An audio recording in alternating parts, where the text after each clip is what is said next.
The 1960s were a decade of transformation. From the Beatles to the moon landing, it was an era that redefined music, culture, and yes, even cars. In the midst of all this change, one compact German car helped rewrite the automotive rulebook. It didn't roar like a Mustang, and it didn't shine like a Cadillac, but it revolutionized how millions of people moved, thought about driving, and saw the future of personal transport. This is the untold story of the Opel Kadett A, a car so influential it reshaped markets across 3 continents, yet so understated, many have forgotten it even existed. Let's uncover the 5 ways this overlooked Opel transformed the automotive scene of the 1960s, and why its legacy still echoes today.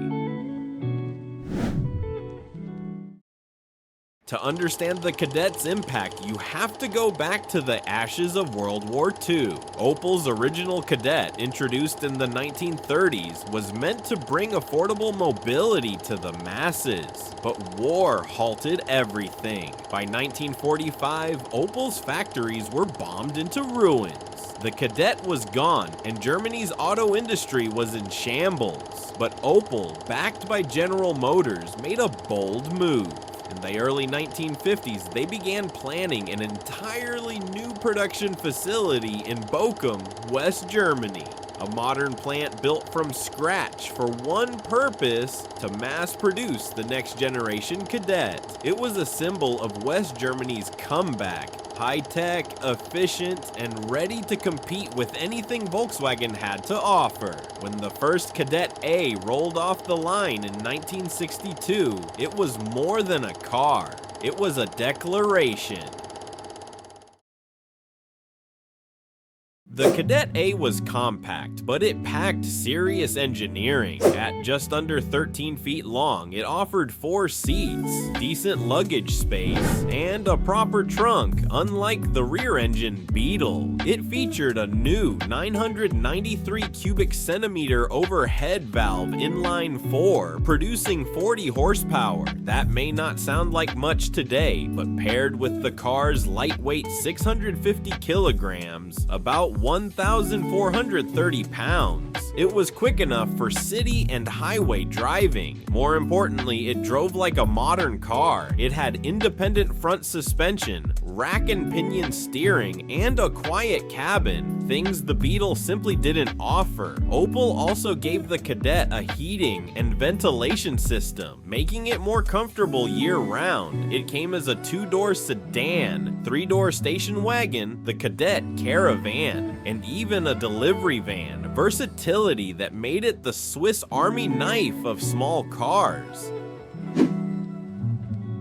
Opel didn't stop at Germany. The Kadett A was exported to over 120 countries, including the US, where it was sold through Buick dealerships. Yes, a German car sold by an American brand. American buyers were introduced to the Kadett as a stylish and practical alternative to oversized domestic cars. It was smaller than a Chevy, but more refined than a VW. Reviewers praised its nimble handling, fuel economy, and smooth ride. It also saw success in South America and Africa, thanks to its simplicity and ruggedness. The Kadett could handle rough roads, cheap fuel, and harsh conditions, and it was easy to repair, making it a favorite in developing regions. This global footprint made the Kadett one of the first truly international compact cars. The Kadett A wasn't flashy, but it was years ahead of the competition in terms of design thinking. Instead of a rear-mounted engine like the Beetle or Renault Dauphine, the Kadett used a front-engine, rear-wheel drive layout, a setup that allowed for better weight distribution and easier maintenance. Its unibody construction made it lighter and more rigid. The mechanicals were modular, meaning the same basic engine and transmission could be adapted to different trims or export versions. This made it easy to produce, service, and scale. Inside, the dashboard was clean, legible, and functional. Instruments were easy to read, controls were ergonomic. It felt like a small car that thought big.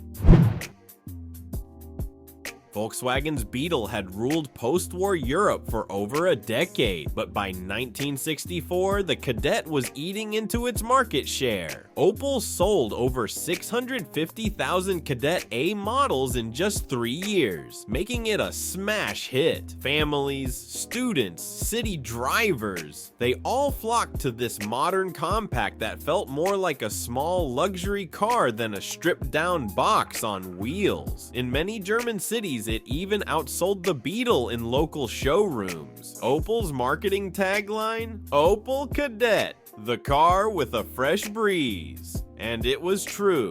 The Kadett brought a breath of fresh air to a market desperate for change.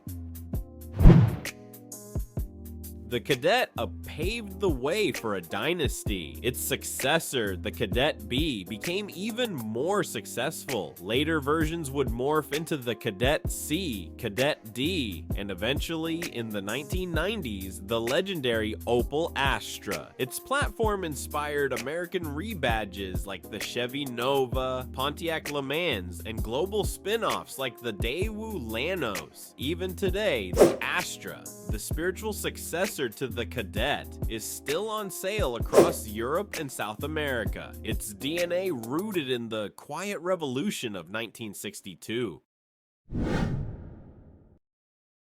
The Opel Kadett A was never flashy. It didn't win races or grace magazine covers, but it won something more important: the trust of millions. It proved that practicality could be elegant, that affordability could come with comfort, and that a compact car could carry global ambition. And for those who remember driving one, or still own one, the Kadett wasn't just a car, it was a beginning.